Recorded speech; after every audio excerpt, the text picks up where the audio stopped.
Bismillahirrahmanirrahim. Assalamualaikum warahmatullahi wabarakatuh. Shalom, Om Swastiastu, Namo Buddhaya, salam kebajikan bagi kita semua.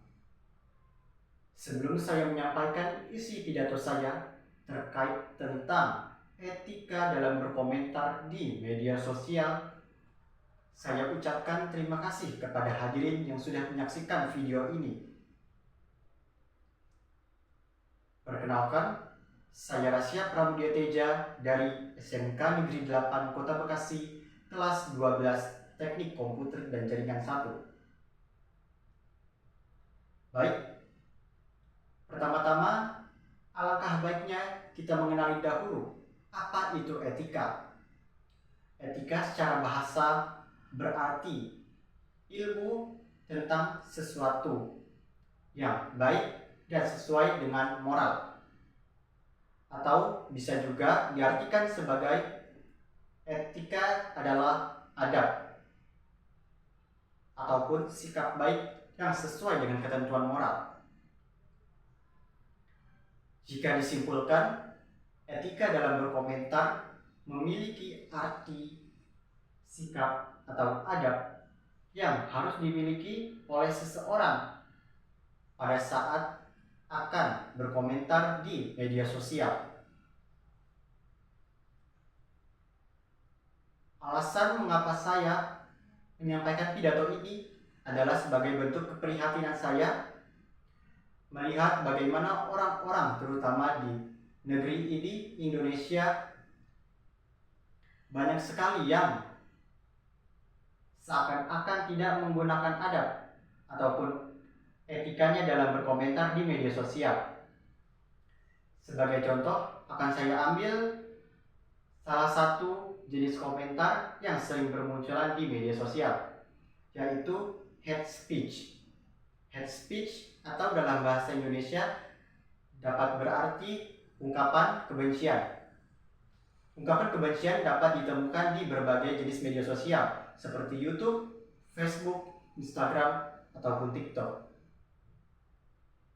Ungkapan kebencian adalah salah satu komentar yang diberikan kepada sosok dalam konten yang beredar di media sosial atas ketidaksukaan yang berlebih terhadap individu tersebut. Jika kita cermati baik-baik, hate speech adalah bentuk kritik, tapi juga tidak bisa disebut sebagai kritik. Mengapa demikian? Karena kritik pada dasarnya adalah sebuah komentar yang dapat membangun. Berbeda halnya dengan hate speech atau ungkapan kebencian yang tidak memiliki sifat-sifat yang dapat membantu seseorang untuk lebih mengapresiasi dirinya dan mengembangkan dirinya menuju ke arah yang lebih baik. Hate speech cenderung dapat melukai mental dan harga diri seseorang. Alasannya adalah tidak semua orang memiliki mental yang kuat.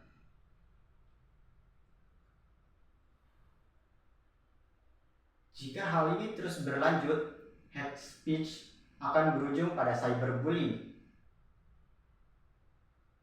Cyberbullying secara singkat adalah aktivitas perundungan dalam media sosial yang banyak ditemui, seperti contohnya hate speech yang barusan sudah kita bahas, lalu komentar ejekan, maupun aksi yang dilakukan bersama untuk menyudutkan satu pihak. Lantas, bagaimana cara kita menyikapi hate speech? Kembali lagi ke titik permasalahan yang akan kita bahas, yaitu etika dalam berkomentar. Jika kita berpikir terlebih dahulu sebelum menggunakan jari kita untuk mengetik komentar yang negatif, maka hasilnya akan berbeda.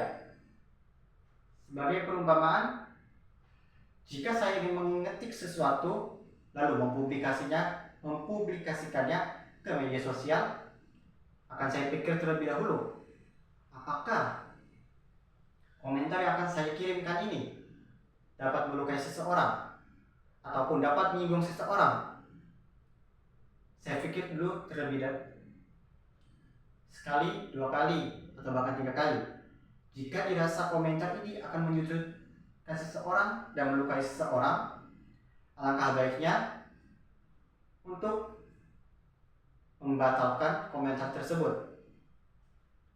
Caranya mudah, tidak perlu ribet karena hanya perlu 1 jari kalian untuk menekan tombol kembali dan menghapus draft dari komentar tersebut. Mudah bukan? Jika kita berkomentar tanpa memikirkan konsekuensinya, yang terjadi adalah timbulnya keributan.